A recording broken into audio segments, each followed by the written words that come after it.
Well, good day, everybody. My name is Mark David Smith, and you're watching um, Contemplating the Constitution. Before I start the show today, by the way, we are going to Article 1, Section 3 of the Constitution. If you want to follow along with us and find that on the internet and get it ready, if you want to see the notes that I'm using, the basic notes that I'm using, you can go to Annenberg Classroom. Let me just put this up on the screen. I was not ready with that. I apologize. Put that on the screen, and you can follow along with me if you want to. But before we get started, um,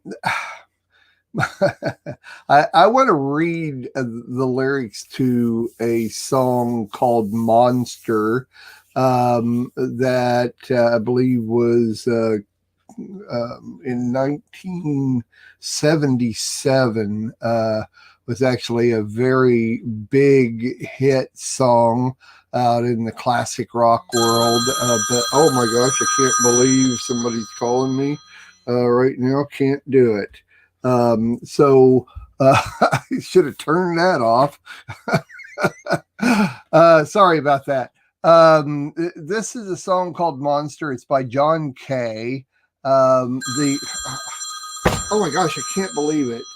Greg, I'm doing the show right now, man. I can't. I have to call you back. Um, um, okay, I guess we'll edit that one out. All right, the song goes like this. The lyrics go like this: Once the religious, the hunted and weary, chasing the promise of freedom and hope, came to this country to build a new vision, far from reaches of kingdom and pope. Like good Christians, some would burn the witches. Later, some got slaves to gather riches. But still, from near and far to seek America, they came by thousands to court the wild. But she just patiently smiled and bore a child to be their spirit and guiding light. And once the ties with the crown had been broken, westward in saddle and wagon it went until the railroad linked ocean to ocean many of the lives which had come to an end.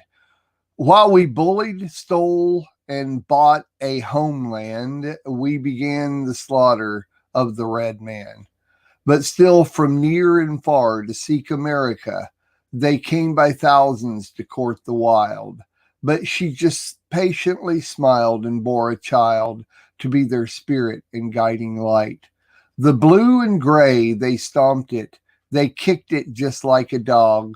And when the war was over, they stuffed it just like a hog. And though the past has its share of injustice, kind was the spirit in many a way. But its protectors and friends have been sleeping. Now it's a monster and will not obey. The spirit was freedom and justice, and its keepers seemed generous and kind. Its leaders were supposed to serve the country, but now they won't pay it no mind. 'Cause the people grew fat and got lazy. Now their vote is a meaningless joke. They babble about law and order, but it's all just an echo of what they've been told. Yeah, there's a monster on the loose. It's got our heads into the noose, and it just sits there watching. The cities have turned into jungles, and corruption is strangling the land. The police force is watching the people, and the people just can't understand. We don't know how to mind our own business because the whole world's got to be just like us. Now we are fighting a war over there. No matter who's the winner, we can't pay the cost. Because there's a monster on the loose. It's got our heads into the noose, and it just sits there watching. America, where are you now? Don't you care about your sons and daughters? Don't you know we need you now? We can't fight alone against the monster. America, where are you now? Don't you care about your sons and daughters? Don't you know we need you now? We can't fight alone against the monster. This is a song written by John Kay, and John Kay, since the group Steppenwolf have disbanded, so to say, has actually put out several Christian albums. If you look up John Kay and his history and everything that he's been through, a very righteous man, and then the words to his songs, a lot of his songs in the group Steppenwolf, were very, very well written and very good songs. But I thought this song, Monster, and the words to it really does apply very well to what we're talking about with the Constitution. And with that being said, we'll be back after this. I, Franklin Delano Roosevelt, do solemnly swear. I, Dwight D. Eisenhower, do solemnly swear. I, Barack Hussein Obama, do solemnly swear. That I will faithfully execute the office of President of the United States. The Constitution of the United States. The Constitution. The Constitution of the United States. So help me God. I faithfully swear I will uphold the Constitution of the United States. I am the president, and I will do this. Yes, I will. Yes, I will. Yes, I will. And yet, we just heard, as a matter of fact, this past week that the last president that we had, who will remain nameless, but Obama was found to have definitely had something to do with the Russians in the past election. And so, oh my gosh, by the end of this section that we're going to talk about today, I have a list of an amazing list of people since 1777 that have been in the upper offices of Congress and representatives and vice presidents and presidents that have been convicted of crimes while in office. So that being said, I will digress and introduce my weekly guests here. I guess I don't know if digress is the right word, but hey, they're here. So we have the O'Hares, as I so warmingly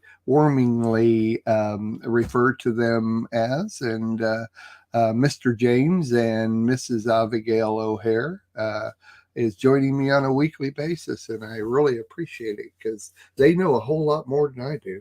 So I don't know what else to do. The one thing I would say, I have to say this, you say digress. Since we're talking about the Constitution, I think you have to use a constitutional word, and we'll say redress. Oh, there we go. Regress. That's good. That works either way, but I like that better.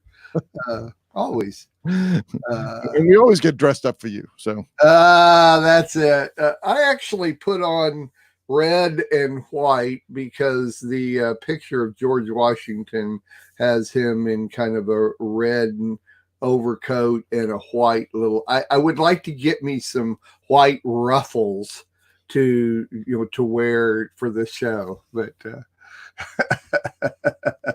you don't have any ruffles laying around. A dickie, with ruffles. Yeah. You don't happen to have one in your closet that you haven't worn in it. Well, I mean, a couple of weeks or something. If you could. I did have ruffles, but the problem was it was the ridges that were getting me. I knew you were going to go there. You had to. I set you up for that. You did. Come on. We ought to do a Martin Lewis routine sometime, man, because I think you and I could pull it off quite well. But Abigail, how are you today?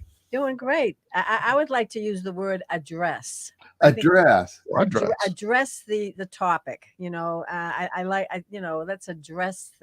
That's a good one too. Yeah, I like, because it seems like it's politically Incorrect. 'Cause they're not addressing the topic these days. Yeah, I think the Constitution was torn up when Nancy Pelosi did that thing. I don't think that was actually President Trump's speech. I think that was actually the Constitution, because she kind of like to rip it in shreds anyway. Well, okay. I'm going to go with that one. I like it. So, yeah, I will address all of these concerns of ours. And I've been, one thing I have to just say is I really have been learning from sitting and talking about this for an hour plus, and, with you guys. And James, for one, has got some history of this. I think you probably took 4 years of the Constitution in college or something, and they finally let you teach it at the end of it, which is, so. No. Yeah. I did take a semester of it, so that was my claim to fame on the Constitution. And I got an A in the course, though. I did get an A. That was in the 90s. That was a long time ago. Well, a semester, 4 years, 6 of 1, 9/10 of 3/32. It all works. Again, constitutional terms, 3/5. I like it. Very works. As long as you got an A, that meant that you actually understood what you were being taught, and that. Well, it's just an interesting point in that, because I was taught by a very, very, very staunch Democrat, who, I don't know if you remember, Congressman Marty Meehan. Well, he was a very, very close friend with Marty Meehan, and this was when Marty Meehan was running, and it was also Herbert Walker Bush against Bill Clinton, and so he liked me, but he knew I was a very conservative person, and he wasn't, but he still gave me an A. It was great. But the thing was, and I said, I told him, I said, President Bush has got to win. He said, why do you say that? He says, well, the Constitution says he's got to win. He said, what do you mean? I said, he says, we have a constitutional republic, so a Republican form of government. So he's got to win. and he laughed, but he just thought I was probably nuts. Hey, that was logical. Anyway, if nothing else, it was logical. Yeah, it was definitely nothing else, but yeah, definitely logical in terms of misinterpreting the Constitution, but that's okay.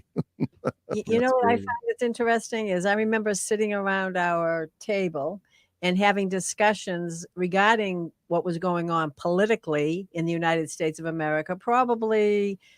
This was probably happening about 10 years ago. And I just remember the conversation was, the Constitution. We have to remember the Constitution. And so that was a dialogue that took place between two men, James and my son. And they were battling against certain ideas. So again, as I said before, Mark, I'm very thankful that you're bringing this out, because it was like a major discussion about, because of the Constitution, this land will never fail. The Constitution is holding everything together. And I'm like, okay, let's go on. Let's address this situation. Yeah, 20 years later. Yeah, hello. Where are we now? Yeah, where are we now? What was it? Those lyrics that I just read from that song, America, where are you now? Don't you care about your sons? And do you remember the song, by the way? You guys remember that, Monster? No, I don't remember. I'm gonna go listen to it, because I thought that was very interesting lyrics, very appropriate for tonight. It was like headline news. Yeah, extremely, extremely well written. John Kay was one of my very favorite writers back in the day, and I've got on Spotify, I got all his individual albums, which are Christian, and he loves the Lord, with a passion. He loves the Lord. Boy, my phone is just going all over the place. today. I guess when you're doing the show, you're supposed to turn that stuff off. But hey, Yeah, Abigail made sure mine was off. yeah, well, And make sure you turn it off. I said, actually, my wife makes sure mine goes off. She wants me to be notified of things, so never mind. Especially not during the show. Anyway, one thing that we've talked about every week, we've done this now, is the correlation between why are we doing the Constitution? Why aren't we talking about Torah? It's a Torah-based network, radio station, television station, videos. It's all Torah-based, and yet it is the correlation being that Torah is our law. It's our teaching and instruction. It is the halakha. It's the way we walk. And when you're living in a community of people, and a community meaning the United States of America, like you were saying earlier, almost really is that how can we fail if we don't, if we have a constitution of laws put together, if we have how it all fits together, and it does literally work together like Torah does, is that it's very structured and it's very well written, and the same as Torah. And so we abide by this, and we found that through the last 200 plus years, it has worked. And it's worked quite well. And of course, as life and times progress, it does progress also, whereas the Torah is one entity within itself, and it doesn't need to have, the Torah doesn't need to have additions or subtractions or amendments made to it. It's just that we need to learn to abide by those rules and adjust our life to those rules, not adjust the rules to our life. Whereas to me, that's what I kind of think of the Constitution is that there are many things that kind of change as life progresses, and the Constitution needs to be amended in certain ways, not to change the basic structure of it, but it needs to be amended in certain ways. Whereas the Torah is our life. It is what we go by, and life does not amend Torah. Torah amends our life, and we adjust our life to go around Torah. That to me would be the difference in the Constitution and the Torah. So when you were talking about that, Mark, and even with the song that the lyrics you brought forth in the beginning, I was thinking about the Constitution was written in the midst and after and during a battle. There were battles in place. Right. And so some things don't change. There's a battle going on. I mean, there's been a battle, and the battle continues. And so that's why it's valuable and important to bring forth the Torah, very important, as well as the Constitution, because there's no other country like the United States of America that has a constitution like this. There's no, and that's why we've succeeded so well, if you will, that there are God-fearing people living in this land. There's that remnant, and I'm convinced that between the Torah, the Constitution, and the God-fearing people that continue to do battle, that's why we are here for such a time as this to discuss this, because it needs to be enlightened to those who have not been so cognizant of it, because there are people that just don't even recognize it. It grieves me to say that, but you just don't, you mention that and they look at you like you got 10 heads. I'm like, okay, I know where your mind is. I know where your heart is. But I just think this is so interesting because there was a battle going on during the process and they experienced a battle and the battle continued. And this Constitution is definitely a weapon that can be used if, and it's the same way with the Torah, if it's implemented, if it's read, obeyed, then there's the weapon. But if it just sits on the shelf or if it's just, disregarded, now that's where you let the enemy in. Amen. Amen. I agree with you so much. That's very, very good. All right. Well, we've got a couple of extras today, and they're, I guess, we'll just, it's nice to at least have some scenery here that we can add to this. And so I guess we could all change our background to our living room. And there she is. Hi, Sherry. How are you? Oh, can't hear you. Your mic is off. And I didn't do it, so you'll have to do it. So. Y'all caught me. I had to put my cat out. He was over here getting into stuff he knew he wasn't supposed to, and I didn't have my water pistol close to shoot him with it. He knows when I get that water pistol, boy, he runs. But he was like, "You don't have it." Good. I love it. I love it. A musket would do, though. A musket would do. Right. We're the Constitution. A water musket. A water musket. A water musket would work quite well. Sherry Flanagan is the hostess of his great name here on the Lamb Network, and she joins us from Mississippi, and she joins us quite often in different shows, and I have great respect for her opinion on a lot of things, and she's been on the show before a couple times, this show, and we like her input. And I'm going to introduce somebody new to the network from Nose Up. There he is. I want to introduce everybody to Greg Franklin. Good morning. Greg and I have been friends from quite a while back, probably about 4 or 5 years ago, and we have done Torah studies together. We actually even taught a Passover together 3 years ago. The two of us and another guy traded off teaching a Passover, and Greg has just started coming on the Lamb Network, and he was on the Monday Reason show a couple of weeks ago, and just fit right in with all the rest of us, and we're real happy to have him. Greg, up in the upper right-hand corner is James and Abigail O'Hare. Yes.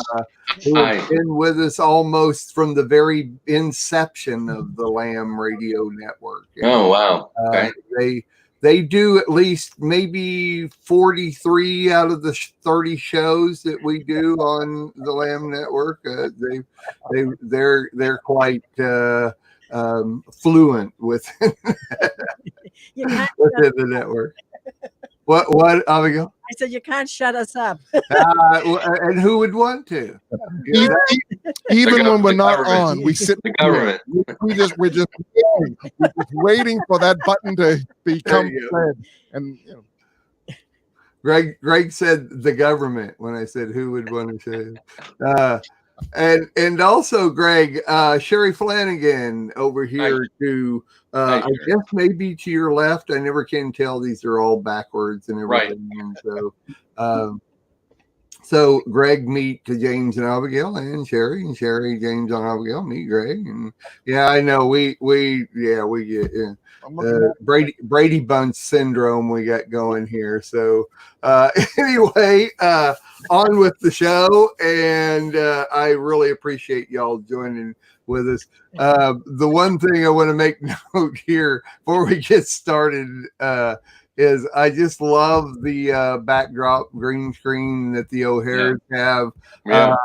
To me, it looks as though Congress is going on and they're the media covering what's going on. It's almost like they should whisper, this is what George is saying now. That kind of thing. I love it. I just think it's the best. Guaranteed not to be fake news. There you go.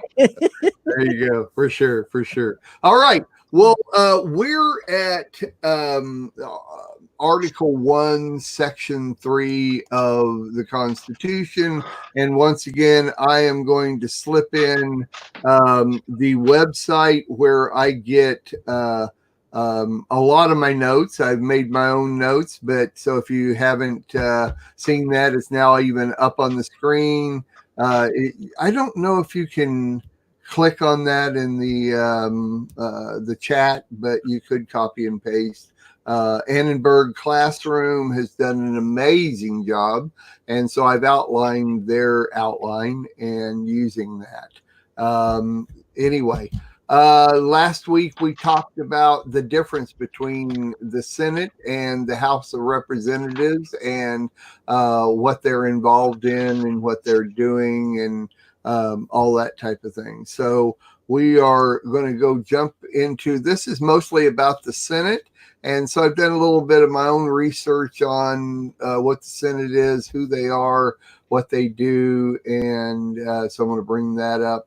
First of all, let's actually read the text of Article 1, Section 3, which says the Senate of the United States shall be composed of 2 senators from each state, and each senator shall have 1 vote.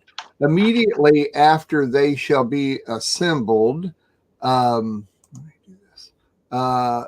immediately after they shall be assembled in consequence of the first election, they shall be divided as equally as may be into 3 classes.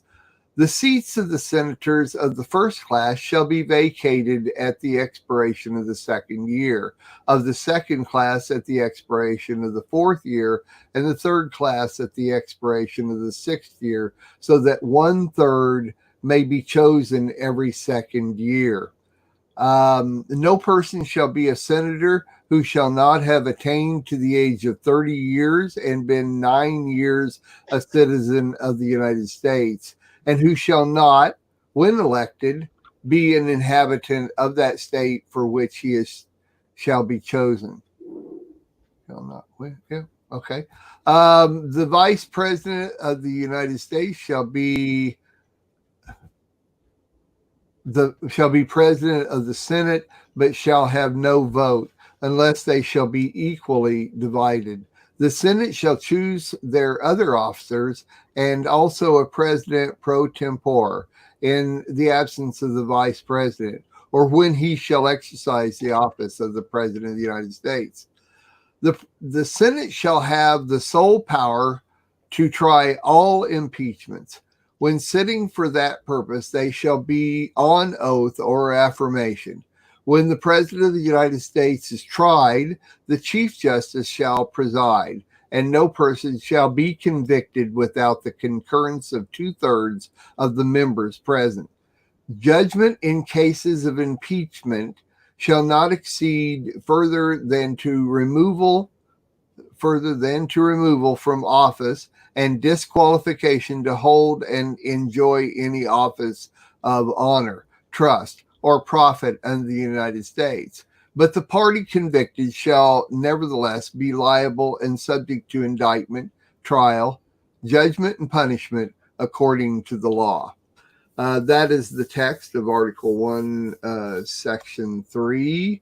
A couple of different things that I've noticed out of this. One thing right away at the very end, it's interesting that judgment in cases of impeachment shall not extend further than to remove from office and disqualification to hold and enjoy any office of honor, trust, or profit under the United States. So, in fact, they can't, if the president is impeached, they can't actually put them in prison. And under this, I see no amendments. I read there's an amendment, 17 has amended a couple of different things. It's very, very minor, so I didn't bring that up. But I thought that was real interesting that you could only, they could impeach him, they could try him and punish him, but they can't be sent to prison. I'm finding as a basis, even though it doesn't say that word for word.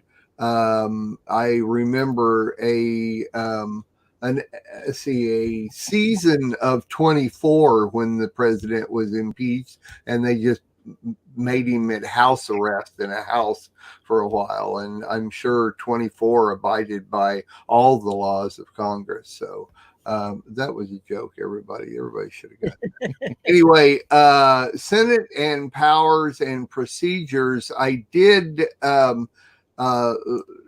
wanted to find out exactly what does the Senate do. It's so interesting, and I'm going to take you to this website. Let me put it in here, and it's in the chat and on the screen. I went to this website and to find out, and it is actually senate.gov, history and powers and procedures. It's real interesting when you read this. It's every time I look up something like what do the people in office do, it almost wants to list all the negatives of what they do, like in this play right away. And every time you go to the Senate, what does the Senate, people in the Senate do? Well, they can, under the Constitution, has the power to impeach a government official. It's like you go right to the negative, and every time it's straight thing is impeachment. Well, how many stinking impeachments have we had? I mean, not that many, but it's amazing that they go right to that. But on this website, it's they can in effect serving as prosecutor. Senate has sole power to conduct impeachment trials, serving as a jury and judge. The Constitution provides that the president shall nominate Senate. Yes, we've got that. Let's see, treaties. The Constitution gives the Senate the power to approve by a 2/3 vote, and we read this in here. We're going to go over that again. Expulsion, censure, several different things here, and it's kind of all negative. So I thought, well, let me see, can we find out actually what is the job of a senator? So I looked that up, found that here, and so that's on now on the chat and on the screen. If it says, what is the job of a senator? So this is very much more positive. It represents constituents. The most important job of a senator is to represent the people. A senator speaks with citizens about problems, concerns, or suggestions. Sounds like what representatives do. People elect their senators with the expectation that they will fight for legislation that is in the best interest of the average citizen. Senators' offices take phone calls and emails from citizens who want to share their opinions. Well, they don't, but I'm sure their secretary does. And their secretary probably weeds out what the senator needs to hear and don't need to hear. They probably have 45 different secretaries that weed them out. They then review the information they receive to find out the stances of their constituents on various issues. They are there to inform the public. Senator must be proactive and diplomatic. Hold press conferences, give speeches, work with different committees, serve on committees, introduce legislation. So it goes on and on with the different things that the positive things that senators do. So I think that's really interesting because it's not much that I didn't know there, but kind of refines it down a little bit more. Anybody have anything they want to add to what they are familiar with as far as the senator is concerned? Yeah, I would like to say something. Go, Greg. First of all, we have a major conflict of interest because the bills, the senators have the authority to provide bills for raising revenue, and they get paid by the Treasury. Okay. So there's a conflict of interest right there, because if they want to raise, they just go ahead and pass a bill. So I think that is something that really should be looked at, because that's the problem. They're immune to a lot of the things that we American citizens have to pay for or are liable for. So I mean, I know you're looking for positive, but from the we have a little bit of a taint here. We have a conflict because, if they want to go ahead and get a raise, which they do, they just introduce a bill, get it passed, and there you go. So I have heard this. I've heard this before. Yeah. Anybody else want to respond to that? Well, I think I'm not sure if I understand exactly what you're saying, Greg. Greg Franklin. Just because in order to raise revenue, that's the House's responsibility. Then it goes over to the Senate, and then they have the dueling bills and the committee to bring it together until they get one bill that will ultimately be signed or vetoed from the President of the United States. But in terms of their income, the 28th or whatever the last amendment is, I can't remember now, whatever the 28th amendment, 27th amendment states that they could vote for a raise, if you will, in the Congress they're in the session they're in, but it doesn't come to pass until after the next election comes in and the new House resides. So that's a way of that people can say, okay, they voted $20,000, $30,000 raise for themselves. We don't like that. We vote them out.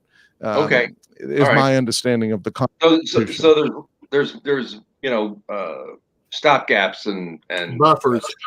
Yeah. Okay. I'm not a constitutional expert. Yeah. No. I understand. I had heard this also, though. I mean, when he brought this up, it charged in my mind. But there's also one of the things I'm going to bring up here that does talk about how the House of Representatives can bring things up, but it is the Senate that actually decides on some of those issues. I'm just not sure on that. Sherry, go ahead. Well, one of the biggest things that the Senate does, it's a check and balance against the House. And it's actually the House of Representatives is on how many people it's based on the population in each state. So they put it in, which has 2 representatives and only 2 representatives from each state, regardless of how big the population is in that state. So that prevents California from ruling this nation, or Texas, whatever the biggest population is, they could rule this country because they would have most of the representatives up there. And there was actually, when they put it in the Senate, there were actually more smaller states than larger states. And so they were concerned that the smaller states were going to rule the country. I mean, that was kind of weird. You can see that in the Federalist paper number 58, James Madison wrote. And for those of you who don't know what the Federalist papers are, they were articles and that were written by Hamilton, Madison, and John Jay, and they're written under a pseudonym, Publius, and it was to promote the ratification of the Constitution, and I think it was in New York. So they were promoting the ratification of the Constitution. So they were doing these arguments, okay? And that's what when you hear them talk about the Federalist number so-and-so or the Federalist Papers, that's what they're talking about. And it actually gives you the mindset of our constitutional founders. So that's one of We're waiting on Sherry's internet to get fixed. In this impeachment. The House can only. Am I back? Yeah, you're back. Is it? She can't tell when she's out. We saw when we saw this played out, the checks and balances there. The House could only send over a recommendation to impeach, and the Senate had the trial, and it had to be a 2/3 majority. So we saw those checks and balances played out, and everybody knows how much people hate President Trump. And if it hadn't been for the Senate being there, and us having, the actual 2 senators for each state. And you mentioned the 17th Amendment. The 17th Amendment made a significant change in the Senate, in that the 17th Amendment, before the 17th Amendment, the senators were elected by state legislatures, so they could be recalled. Okay. The state legislature could recall them. Okay. And so the 17th Amendment made the senators be elected by popular vote. Now they can't be recalled. But as long as they were elected by their state legislatures, they could be recalled. So that was a very significant, I think Well, I went in and read the 17th Amendment and didn't see that there was that much change there. But we're freezing on Sherry. She's gone. Abigail, anything to add? I just think that this is to me, it's amazing how many, how long ago that this Constitution was written, and how there woven in it, there is a protection. And again, it goes back to, if you keep the Constitution, if you abide by what is written in the Constitution, and you enforce the Constitution, then it has leverage. But I see that in the day we're living in today, there's so much manipulation. There's so much manipulation in it. Absolutely. And again, there's so much fake news about what's going on, Yeah. And so that we have to keep the public's eye focused, i.e., I think Sherry was, alluding to this, not alluding, she was speaking the truth about the fact that the popular vote, they were trying to, it goes back to the popular vote. If we went to the popular vote as opposed to the electoral vote, we would go to California, Texas, or wherever else there was a lot of people. And if we had the corruption people voting in people that were not even maybe citizens. So I'm just saying that I love the balance that's in this, as challenging as it is to have to go through it. To me, it's been very painful to see what the House has been doing, and very painful to the power and the control of the House. And then the Senate seems to be, was rising to its feet and really standing strong on the Constitution. And they were staying strong with it. It would be just like us talking about the Torah. I'm not going to bow down to any other false gods. I don't care what you do. You can lob my head. I'm not doing it. You hear me? So, I mean, that to me is what we have to have, and is that constitutional backbone. So there is a backbone to this, but again, we're dealing with human beings, and that's the deal. We're dealing with human beings. Can we all look in the mirror and say, I'm a human being? And so we have to make the right choices. So I love what Sherry brought to the table, because there's a lot of weight in that. There's a lot of balance, if you will, checks and balances. And as difficult as it is to go through the process, and that's what we're seeing man against man's understanding and agenda.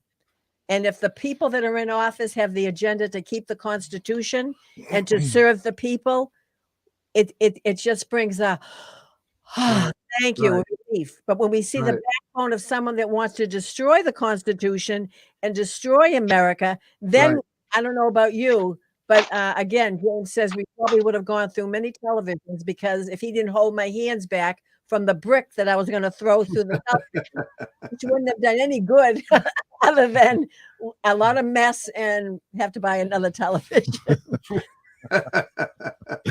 it. Well, Abigail, you can see I actually brought the names up, our names underneath. If you'll look at mine, I have acknowledged that I am a humanoid. So we are. If you say you'll make sure we know we're human, I am a humanoid, and I love you guys' names, Abigail and James. Oh, hear ye! I like that. That works a lot. Very good. Just Sherry, wait a second. Go ahead, James. Okay, I just wanted to bring up one story that kind of it's not, we don't know if it's true, but it's kind of an interesting little story, and I'll be very fast on it. And it kind of shows you the checks and balances of the Senate and the Congress, especially in the executive branch. But it says after returning from France in 1789, Thomas Jefferson, who was from Virginia, reputedly asked George Washington while they were having breakfast one morning why Washington had agreed to the creation of the United States Senate in the Constitution. Noting the saucer on which Jefferson's hot tea rested, Washington explained, "We pour out our legislation into the senatorial saucer to cool it." Now, have we seen that already? I mean, just in the past month with the stimulus things and the people care things and all the 2 trillion, I don't even printing money and all that kind of stuff. But yet, where the Senate had one bill, basically trying to earmark people and businesses, and then Pelosi and the gang, I like to call it Bella Pelosi, but and the gang would add all these things that would structurally transform the United States of America by adding all these Christmas ornaments and things for the Green New Deal and millions and millions of dollars to nonprofit foundations, all these different things. So and then it came back. They had still some of it on there, but not as much as Bella Pelosi wanted. So so there's a good portion of the senatorial saucer to cool the because they were afraid of tyranny. That was the biggest thing. We're not a democracy. Everyone says, we got to protect our democracy. We're not a democracy. The republic. You got to understand that. We have 50 democracies. You're right. But we are a constitutional republic, and the president is elected by the Electoral College, not by popular vote. Very good. If I may just add one thing to what James said, is what Bella Pelosi is trying to do and the House is trying to do. It's bribes to their constituents. They're bribes so that they can get elected again. And they're already draining, if you will, the money from United States of America by making this a career.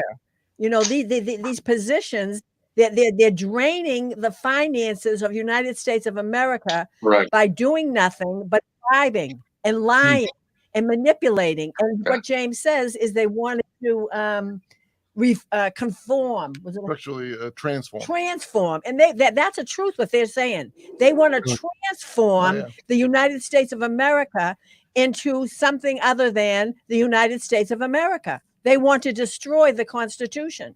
Mm-hmm. So is that legal? That's what I say. That's why I'm like, it's like every day I hear something. I go, is that legal? I say the same thing, Mark. Only I think James is like, don't fall. I think the definition of legal has changed. is I think is what the deal is on that. So very good. Thanks. That's good. Thanks, Greg, for bringing this up, because that what you brought up there really helps us to kind of see and talk it out and figure it out, and it's good. I like it. Okay, I want to go on with my notes here on this. I'm going to kind of read through them real quick, and then we'll discuss that. And then I got a couple other things I want to bring up that has to do with this. So in your notes, you'll see the meaning. The Senate now has, which now has 100 members, has 2 senators that from each state. But until 1913, senators were elected by their state legislators. But since the adoption of the 17th Amendment, which I brought up and Sherry explained much better, senators have been elected directly by the voters of the states. To be a senator, a person must be more than 30 years old, must have been an American citizen for at least 9 years. I think that's interesting. I think they should always have been American citizens, and must live in the state he or she represents. Senators may serve for an unlimited number of 6-year terms. Senatorial elections are held on a staggered basis so that 1/3 of the Senate is elected every 2 years. I think that's real interesting. Too bad to the very first people that had to start, they only got 2 years. The second people only got 4 years, but I guess they could have got reelected. A Senate is elected every 2 years. If a senator leaves office before the end of his or her term, Amendment 17 provides that the governor of his or her state sets the time for an election to replace that person. The state legislature may authorize the governor to temporarily fill the vacant seat. I think that's real interesting, because the governor is not a part of this at all. The vice president of the United States is also the president of the Senate.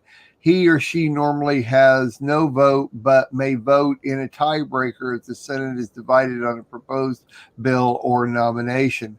The Senate also chooses officers to lead them through the work.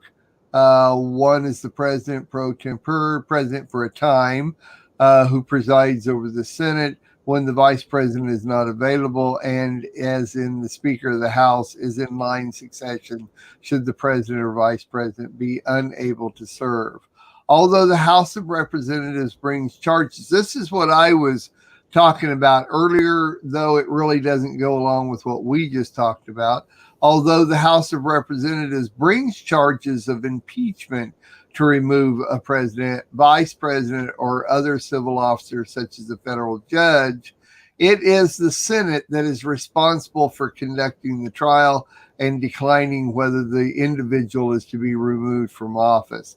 The Chief Justice of the Supreme Court presides over the impeachment trial of a president. The senators act as the jury, and 2/3 of those present must vote for removal from office. Once an official is removed, he or she may still be prosecuted criminally or sued just like any other citizen. One thing that I see in this that I think is real interesting, we're only on Article 1, Section 3, and it's all about impeachment. It's all about prosecuting people. Greg, I think we're getting a little feedback from your speakers or something there, just a little bit. It's all about prosecuting and impeachment and that type of thing. I think it's interesting that right away they're taking care of this matter and all that. So anybody want to say anything to that? No big deal. It's like, let's take care of this before it gets started. I think Sherry wants to go. Sherry, go ahead. Well, it was because they feared tyrants. A tyrant doesn't necessarily have to. So let's get this out of the way. Yeah, they had. If you look back at the act at the time, time. I mean, they were under a tyrant, George, what's his name? I forget which number he was, but one of the Georges that they were fighting against. And I mean, you know, you look at the slogans for the revolution, you know, no taxation without representation. Good point. You know, all the taxes they were putting on the colonies were just ridiculous. You know, they were interfering. You know, I mentioned last week how they had their own type of currency that they could use to trade with. Instead of carrying a pig down for 2 baskets of apples, they would carry whatever the currency was for 2 baskets of apples and a pig, and they would exchange that. That's how we do today. So they stopped that by telling them they couldn't use that money that they had in the colonies to pay their taxes, and they instantly sent them into poverty. Because, I mean, you know, how far can you carry a big old hog or a big cow or whatever they were trading? So there was a lot of tyranny. Absolutely. And I mean, if you look at how the soldiers did, you know, I think some of y'all, if you've ever seen the movie The Patriot, you'll see what a hard rule it was. And those were not things that were made up. Those were actual events, I believe, that took place, like putting all the people in the church and burning them alive as an example. And, you know, conscripting conscripting people into the British Army, things like that were going on, things that just, you know, we were just like, no, we ain't gonna take that no more, because they were so far away, and they just viewed us as just a bunch of little, you know, nothing rebels. But see, where we had the advantage, we were not stupid. Most Americans have never been real stupid. When we were fighting the British would march out on the field and all line up, and we would get behind a fence and shoot them. So when they shot back, at least we had something in front of us. We actually, that was the beginning of like what we call today guerrilla warfare. So that actually was one of the things that helped us win the war. Yeah, we did line up on the battlefield, but a lot of us, just like it shows in The Patriot, they would attack from the woods. They would attack them and then they'd run, you know, and they would specifically kill the officers. So we had a lot of tactics, but we also were very prayerful. And I believe this country was founded for a reason. One of those reasons being that we would support Israel. We're a very young country. If you look at the other countries in the world, we're very, very young. Sure. You know, other than just a few of them that have been released from England, where they were part of England, and then they were released to have their own government. They're still a protectorate of England. But as far as an autonomous country goes, we've been a very young country.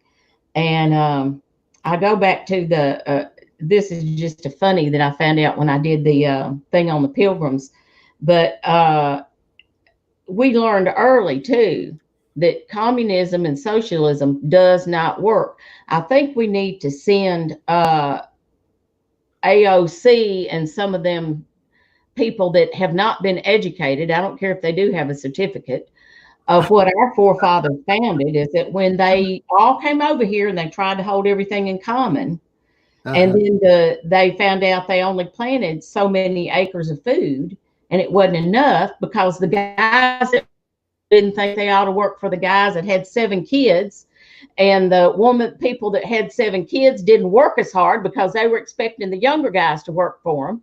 And so they actually came out, William Brandt, it slips my mind right now, but anyway, he actually wrote, they came to the conclusion that it was an ungodly system. And if you read the Pilgrim's papers, you'll see that he specifically says that. The next year they said all bets are off, you support your own family, and they like tripled the acreage that they planted, and everybody was so much happier. So socialism and communism didn't work, proved in the 1600s or 1700s, 1600s. Good point, though, on why they why they went right into this. They had already been under such rule. They wanted to make sure it was not going to happen again. Yeah, sorry, I got a little off topic there, you know. No, it's okay. No, it's very good. All right. Anything else? Well, I just have one thing. Again, on the tyrannical thing, and I think it was William Bradford that you might be talking about, Sherry, governor of Massachusetts, governor of the Massachusetts, Plymouth Bay Colony. Yeah. Wonderful, wonderful man, a Hebrew scholar. Awesome. Yes. But in terms of the, where the original senators were selected by their legislatures, the two from each state, and then the 17th Amendment changed that to the popular vote within the states. But then still in vacancies, the state legislatures has the power to give the governor the ability to select another one if he wants to, or they would if he gives them the power, until a special election is done. But it's interesting because I was thinking about that, and that was 1913. So I didn't look at what the legislature in the Congress looked like back in 1913, and I was wondering why they did this, because I was looking at today, and this is what I kind of found out. Right now, in the legislatures in the 50 states, we have 19 that are Democrat, total control, 29 that are Republican control, one that's split, and one that's nonpartisan. So out of that, if the legislators would choose the senators, you'd have, this is just my guess, I mean, obviously whatever happens, depending on who they are, but you'd probably have 38 Democrat senators, 58 Republican senators today, if they were chosen by the state legislatures. If they were given the power to have the governor do it today, you'd have 48 Democrats and you'd have 52 Republicans. Wow. Which is very close to what it is today. Wow. Yeah. But it's interesting because, again, on that tyrannical thing that they were so fearful of, because King George III was oppressing them, and taxation without representation, which interesting. But one other thing, one last quick thing, and this is kind of funny, because Sherry mentioned that we're a young country. So I was thinking about that, and I'm thinking we're 240 something years old. So technically, we're in the twos, right? So are we experiencing the terrible twos? Like we yeah, threes, I guess. More. I agree. Because Sherry brought up two points, and to me it's a spin on what's happening today. One is talking about we are the youngest country, but in light of the Pilgrims, they came over with a message from an ancient voice. They wanted to make this land here following the ancient paths. William Bradford was a Hebrew scholar, and he wanted the language for the United States of America to be Hebrew. So they may have been young as far as years of establishment, but they were following the establishment of the Torah in an ancient path. So number one, that's one plus. It has to do with even us. We may be new regarding Teshuvah and following the ancient paths, but it makes us wiser than our teachers because we're listening to the Ancient of Days. That's number one, which I'm thankful for. And so what's interesting too, how those who bring up tyranny, I'm tired of tyranny. But here's what I heard them saying this in the House and on the media. What were they doing with President Trump? He calls himself a king. He wants to rule everything. And so they brought up the king again. Now, this would not resonate in many people's hearts, but those who are constitutional students, if you will, advocates, all of something would stir in their heart and say, this guy wants to rule us. And meanwhile, it's just constant repetition of this. That was a talking point. The king, you're not a king. Oh, yeah, you named your son Baron. Yeah, you're a king. But here's the deal, because again, it has to do with words. Words do matter. Words have power. Words will stir something in people's hearts that will stir up the pot and bring out even a constitutional theory, if you will, not theory, but a document, which will say we do not want to be ruled by a king anymore. Well, there's even a higher spin, because I believe that President Trump, he's not a pastor, he's a servant, but I believe he's a man that has been changed. I believe he's a man who was called for such a time as this. And I believe that he serves the king, even without him maybe even acknowledging him as the king. He calls him Jesus, and he calls for prayer, and he's defending the newborn, the baby. He's defending life. He's helping those who who want to establish their lives again. So I'm just saying that there's an interesting thread that Sherry brought up that again is surfacing today, in how the enemy, the demonic enemy, will surface certain words.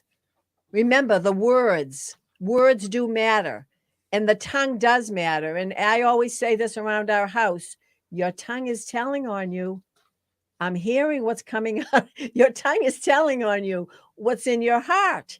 So I just think that there's a lot to be said concerning the original Constitution, what the fear of man was then, and how that same fear tactic could come in to be a spin and change people's, if they're not grounded and rooted in the Torah and grounded and rooted and really doing their due diligence concerning the Constitution and seeing things, discernment for what's happening today, it could cause a stirring. It could, so that's why we all have to do our due diligence and be good listeners. Amen. Amen. I agree. Greg, want to add to any of this? These guys are covering it. I'm in agreement. They're good. They're very, very, very good. I mean, we've gotten off the ancient paths, and that was the point I was trying to make with the Constitution. I wasn't questioning the integrity of the Constitution. Right. The problem with man is that he's human, and that's the issue here. Is that they twist and they turn, and they only think of themselves. Not all of them, but that's the nature, and so it has been so tweaked and ignored. If we would go back to it, because I know that it was rooted in godly principles, like the Torah is. So we'll see. I think there's a reset coming. That's positive. Good. We might have to go through some problems. Amen. We're going to go through some problems, but there's going to be a reset. I've always said that the New World Order and the one world currency is coming. What they don't realize is that the New World Order is the millennial kingdom, and the one world currency is the half shekel. So they're going to be surprised to see when this happens. They're going to be very shocked. Amen. I like that. Real big time. Okay, I'm with you. Okay, let me finish all this up here with, and I don't think this will take very long. Let me put a link in here that this goes to a list of American federal politicians convicted of crimes. And, you're probably saying, well, why do we need to know this? Well, it's interesting. I don't think that we do know this. And I think that's what kind of is the problem out here is I don't think that we do know this. And so on this link that I just gave you starts at 1777. And once again, it's a list of federal politicians convicted of crimes. And it kind of goes along with this Article 1, Section 3 that we just, it's been brought to the attention here. And so I'm just going to kind of jump through a few of these starting in 1777, his first congressman to be recommended for censure after spitting on a Federalist. He was later sentenced to 4 months in jail. We have U.S. Representative from New York's 33rd District was convicted of forgery. We have Clement Vallandigham, something like that, in 1863, expressing sympathy for the enemy, which is treason. We had a U.S. representative from South Carolina charged with accepting a $5,000 bribe. I found a lot of these are literally bribes. They are people that have, people in high offices that have accepted bribes. Under that, we have a senator of Kansas convicted of accepting a $2,500 bribe. Senator involved in a fraud scandal, indicted, convicted while U.S. Senator. Another person convicted of fraud. A senator found guilty of accepting bribes in 1912. Judge of the United States Court of Appeals convicted of corruption. Kind of going down here. Cabinet member be convicted. He served 2 years for control of federal oil reserves. Convicted of contempt of Congress, convicted of violating this act. All going on. I'm kind of scanning through this. Have a Republican convicted in federal court of accepting bribes. A lot of accepting bribes. Convicted of bribery, sentenced to a year and a day. Convicted of selling appointments. Oh my gosh. On and on and on. Trying to get down here under Dwight Eisenhower. You had man fined for making false statements and connecting with payroll padding. Convicted of evading taxes. Can see under Kennedy had person convicted of conspiracy and conflict of interest regarding receipt of illegal gratitudes. See, we have people in office here and they're getting convicted of, briberies. I found more than anything, I think over half of these people were literally convicted of briberies. And I mean, it's like, how can we possibly have somebody in office that is doing this? Now, of course, under Nixon, we have a whole list of people here that were convicted of perjury, convicted of obstruction, convicted of conspiracy, obstruction of justice, and perjury, on and on and on. All of those things. I mean, they just lied in court. We have a person, Spiro T. Agnew, Vice President of the United States, convicted of income tax evasion. We have another person, a United States Secretary of Commerce, pleaded guilty to 3 counts of violating the reporting sections of Federal Election Campaign Act. Wow. And 2 counts of accepting illegal campaign contributions. Ted Kennedy drove his car into the channel. We all know this. I can't say that word. I'm sure that the O'Hares can say that word with the accent and everything. But Kennedy pleaded guilty to leaving the scene of an accident. He probably should have got a whole lot more than that. Tax evasion, on and on and on. The executive branch under Gerald Ford, United States Secretary of Agriculture, was charged with failing to report more than $148,000 in 1978. Pleaded guilty to tax evasion. Legislative branch Dowdy, remember John Dowdy, convicted of perjury. And let's see, there a lot of these don't seem to be really big crimes, but they're crimes anyway, and they're while they're in office, and it's just like it just goes on and on and on and on, and to me it's amazing. I mean, I didn't even try to count how many of them since 1777, but it's like hundreds of people. And at least our Constitution, being put together the way it is, at least holds these people accountable. But it also makes me think that out of 100 or so of these that have happened like this, how many have not been prosecuted? How many have just, gone out of office so they wouldn't be prosecuted?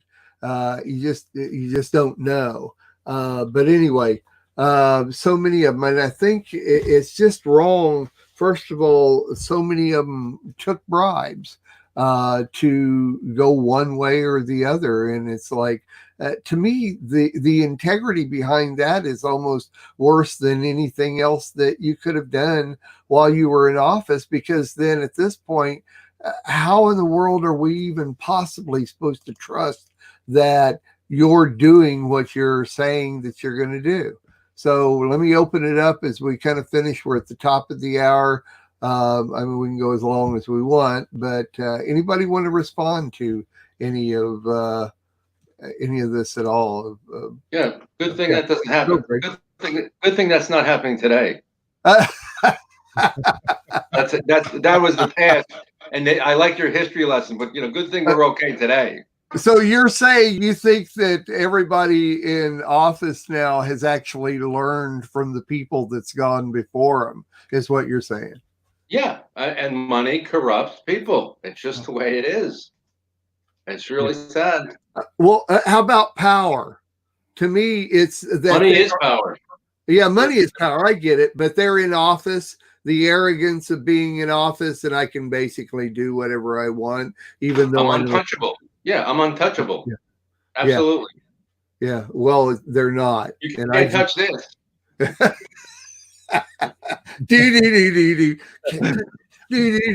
I can hear it in my ears right there. Yeah. But you're right. It's all in their minds, of what they. That's why we need a reset.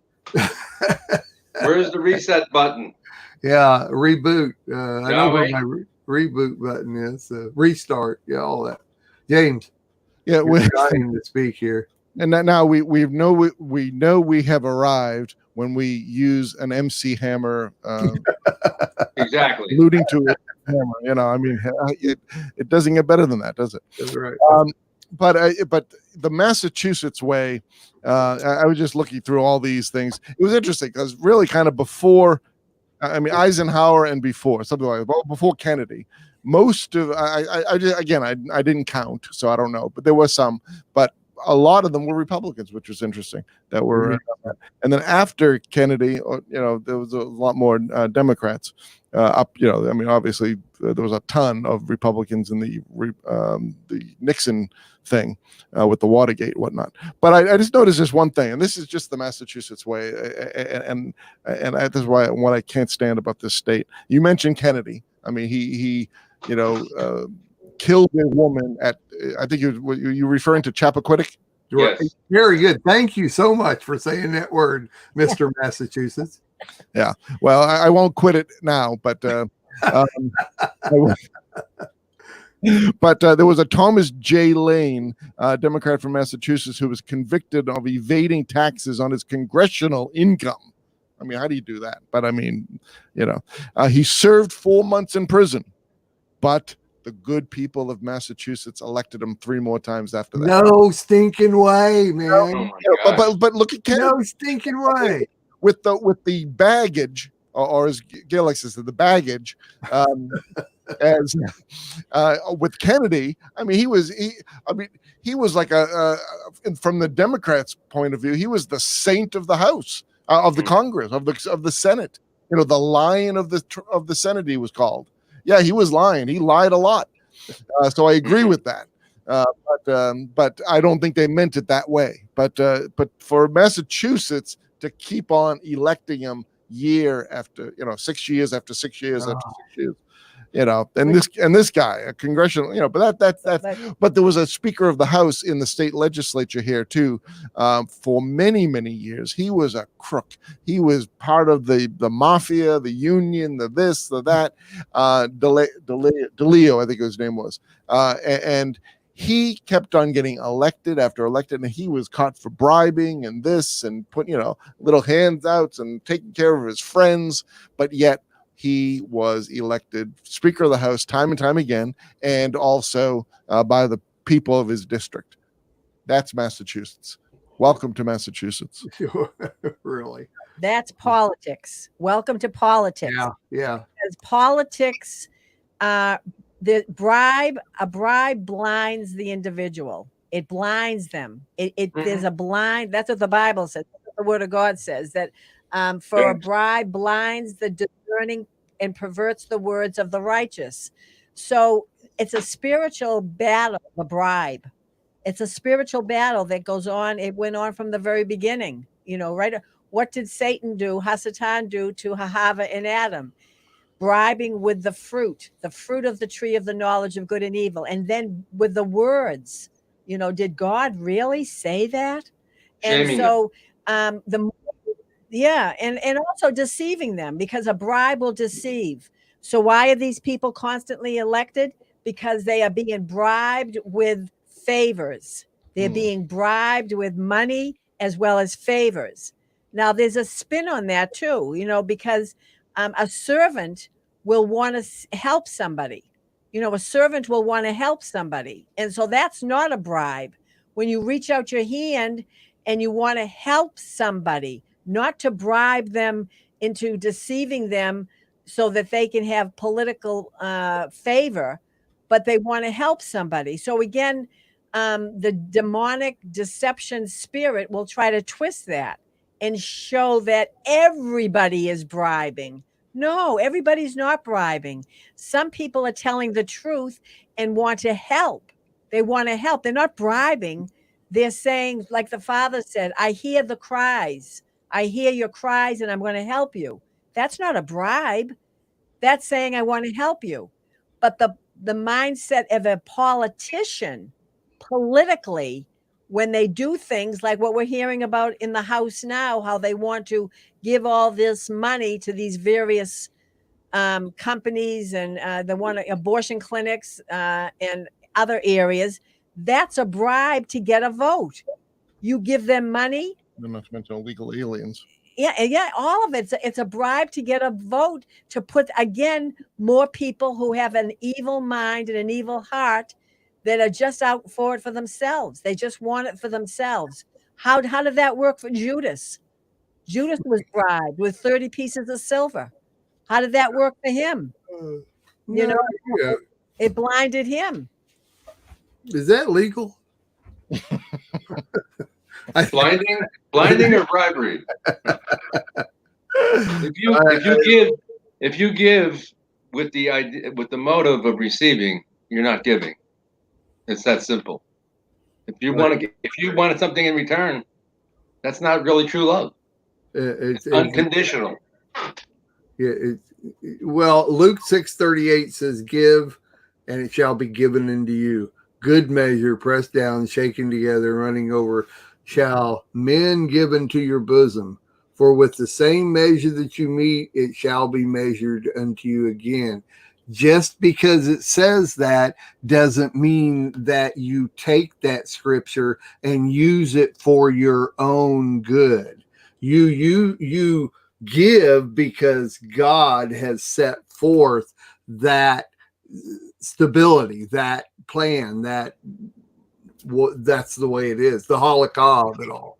That all the things that we have are from Him. We are strictly managers. That's right. And how we manage the things that he gives us, it's going to come to haunt us if we do it with the wrong motive. I'd like to address Sherry's point about in Scripture. 2 Thessalonians 2:10, it says, "And with all deceivableness of unrighteousness in them that perish, because they receive not the love of the truth, that they may be saved. And for this cause, God will send them strong delusion that they should believe a lie." And that's exactly what Sherry was referring to. They're blinded because they received not the love of the truth. Right. Yeah. I'm with you. Okay. Anybody else? Last word. No, I just wanted to say in regards to what Greg said earlier about the half a shekel. You know, that half a shekel in that Pasha reading, it's a half a shekel, which is interesting. Everybody gave a half a shekel.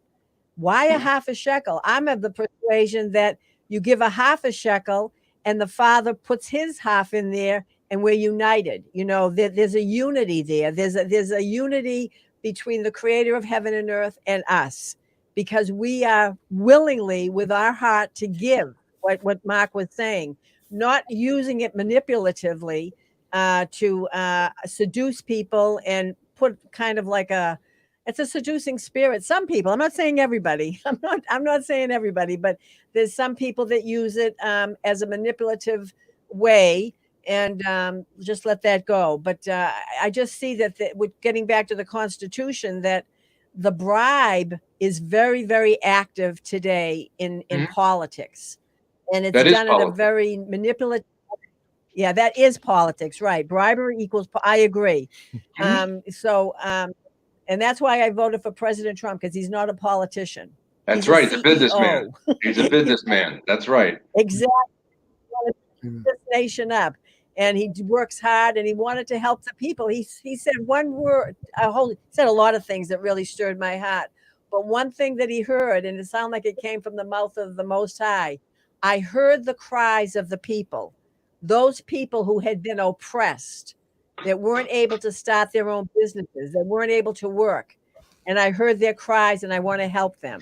And he did exactly that. Amen. All right. Okay. Well, go ahead, Sherry.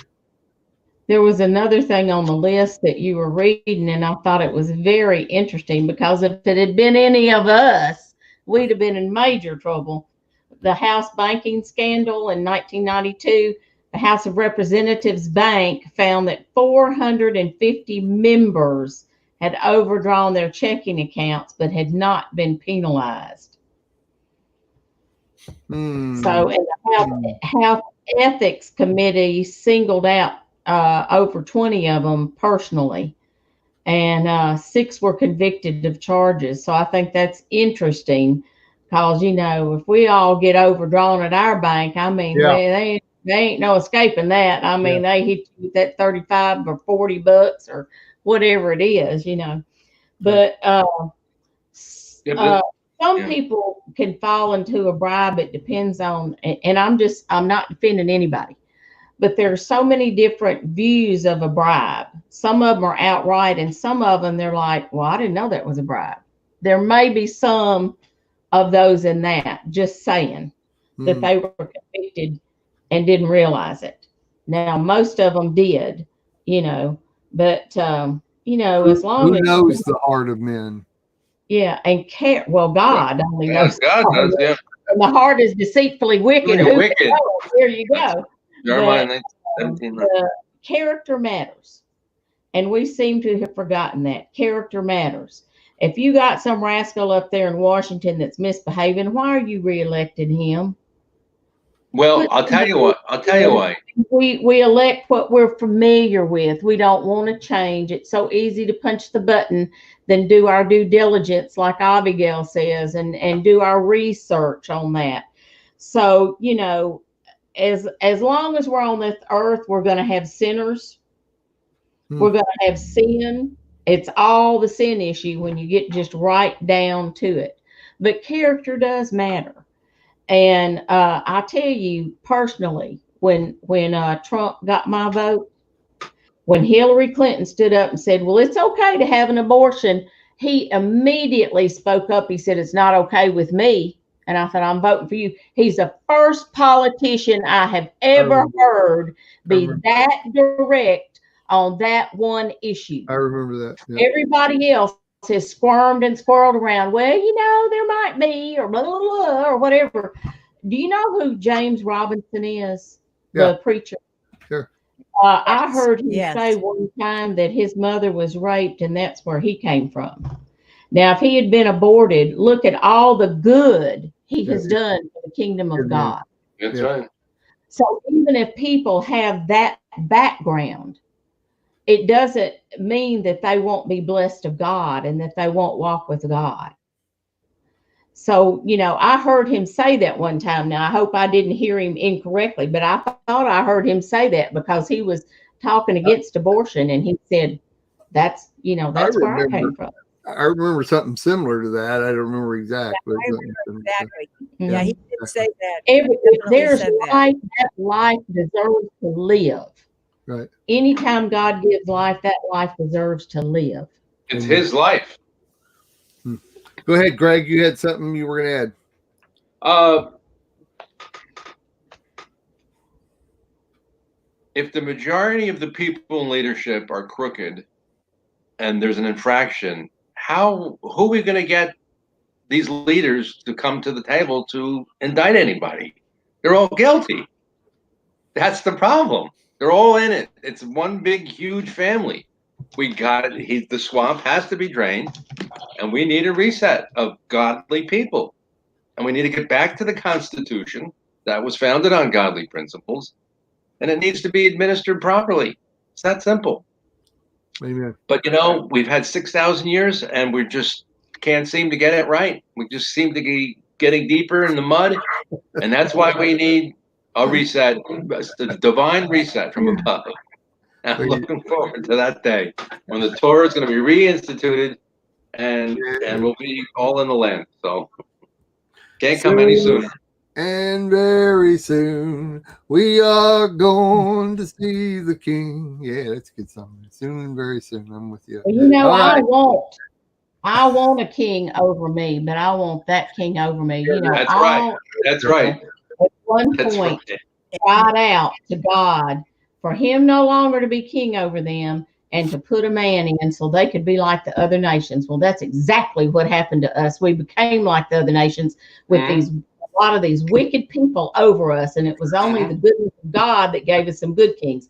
Now, all Israel is calling out to God to come rule over us as king and King Yeshua, and he is coming. Somebody got Sherry to preaching. What happened? I love it. It's like he's on it all. You know, it's there. All right. I'm with it. Okay. All right. Let's wind this down and out. Article 1, Section 3. I so appreciate everybody's input. This is so good. We're never going to get past doing one every time we come on here, but that's okay. There's so much that's got to be said, and I learned so much from listening to all of you guys, and I really appreciate your coming in and joining me on this. I can do it alone, but it's so much better with everybody else. So, James and Abigail, every week, thank you so much for coming in. I know you guys enjoy doing this, and I know you do. We love it. I appreciate it so much. We're all the remnant, Mark, and we have to be that voice. And that's been my message for years. We got to serve the King. We got to do what's right in his eyes. Amen. Greg, thanks for popping in, man. I really do appreciate it. You got a lot to offer, and even though we don't think we do, once we get started, you see you got a lot to offer, and no matter what, it's going to make us reason things together, and that's the real key. And we're reasoning with the Lord. Let us reason together with the Lord, and let him steer all of this, and that's the way it's got to go. I really appreciate it. All started. He just went in there and let the fire under us, and we ran with it. Amen. Amen. Well, thank you, Sherry, for coming in too. She pops in every once in a while. And I Yeah, I really pop in and out a lot. I wish they'd get that tower built, but they can't find a big boom truck to, it's just an ongoing thing. It won't be long now. It'll be good. We're all right. Okay. All right. Sherry, take us out with some prayer, would you please? Yeah. Okay. Father, we just praise and glorify and honor your holy name throughout the earth, that Yeshua be lifted up and he will draw all men to him. We thank you, Father, for the wisdom of our forefathers that founded this country on good, solid, biblical principles. Yeah. And we ask, Father, your mercy and grace over our country. And we thank you for that, Father. And not only us, but over the nation of Israel, Lord. We give you glory and honor and thanks this day in Yeshua's mighty name. Amen. Amen. Amen. Thank you, Father. And for Contemplating the Constitution, I'm Mark David Smith. We got to go. Susan's here. We are richly blessed to bring you what we believe is the fullest, most diverse, yet up-to-date progressive teachings, discussion, and prayer programming you can find anywhere on this planet. Be sure to take the tour of the MessianicLambRadio.com website. I'm Susan Hoogie, thanking you for joining us on the Messianic Lamb Video Network.